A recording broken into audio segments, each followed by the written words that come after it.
महाराष्ट्र राज्यातल्या प्रत्येक रस्त्यांची नोंद गाव नकाशावर करून हद्द निश्चित करू. शैलेश नवाल जमाबंदी आंदोलन. बातमी पुणे येथून. दिनांक 4 मे रोजी स्टार लक्ष मराठी न्यूजच्या माध्यमातून वरील आंदोलनाची माहिती सर्वसामान्य जनतेपर्यंत जमाबंदी आयुक्तांनी पेरू स्वीकारत नकाशावरील रस्त्यांना सीमांकन करण्याचे आश्वासन. लेखी आश्वासनानंतर पोलिसांच्या मध्यस्थीने शिवपांधन शेतरस्त्यांना मोठे यश. महाराष्ट्र राज्य शिवपाणंद शेतरस्ता चळवळीचे प्रणेते शरद पवळे यांच्या नेतृत्वाखाली जमाबंदी आयुक्त कार्यालय येथे राज्यभरातील गाव नकाशे अद्ययावत नसल्यामुळे आणि रस्त्यांचे अधिकृत सीमांकन हद्द निश्चिती प्रलंबित असल्यामुळे शेतकऱ्यांना दळणवळणात गंभीर अडथळे येत आहेत. राज्यातील प्रत्येक गावातील शिवपाणंद शेतरस्ते, गाडीमार्ग व पायमार्ग यांचे सीमांकन करून अधिकृत नोंद करावी. सर्व रस्त्यांना सांकेतिक क्रमांक देऊन डिजिटल नकाशांमध्ये नोंदवावे. गाव नकाशांचे स्कॅनिंग व डिजिटायझेशन करून रस्त्यांची लांबी, रुंदी, अक्षांश, रेखांश निश्चित करावे.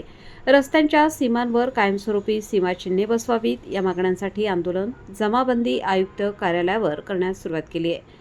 यावेळी राज्यभरातील पदाधिकारी मोठ्या संख्येने उपस्थित होते.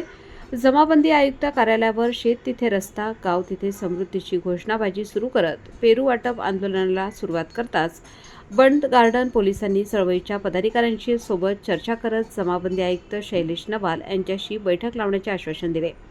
यावेळी तात्पुरते आंदोलन थांबवत आयुक्तांसोबत शिष्टमंडळाने चर्चा करत शासन निर्णयांची प्रत्यक्ष अंमलबजावणी होत नसल्याचे आयुक्तांकडे तक्रार केली. यावेळी आयुक्तांनी तातडीने कार्यवाही करण्याचे आश्वासन दिले. प्रत्येक रस्त्यांची नोंद ॲपद्वारे आपल्याला करता येईल. त्यामध्ये ऑनलाईन तक्रारी करता येतील. त्याचबरोबर राज्यातील नकाशावरील रस्त्यांना सरसकट सीमांकन करून हद्द निश्चित करण्यात येतील. ज्या ज्या ठिकाणी प्रलंबित प्रकरणे जास्त आहेत अशा ठिकाणी मनुष्यबळ वाढवू असे आश्वासन दिले. यानंतर 1 महिन्यात कार्यवाही झाली नाही तर पुढील आंदोलनाची दिशा ठरवू असे महाराष्ट्र राज्य शिवपाणंद शेतरस्ता चळवळीचे प्रणेते शरद पवळे यांनी जमाबंदी आयुक्तांना पेरू वाटप करत असताना प्रसिद्धी माध्यमांशी बोलताना सांगितले. यावेळी राज्य प्रसिद्धी प्रमुख रवींद्र खुडे, चंद्रकांत कापडी, सचिन थोरवे, अनंता लिंबारे, भरत कोरडे, वैभव कुटे, अशोक पैठणकर, शांताराम पामबंद, विजय शेलार, बबन गुंड, सचिन शेळके, संजय साबळे, सुरेश भुजबळ, रामहरी बोंबे, दीपक घुगे आदींसह शेतकरी मोठ्या संख्येने उपस्थित होते.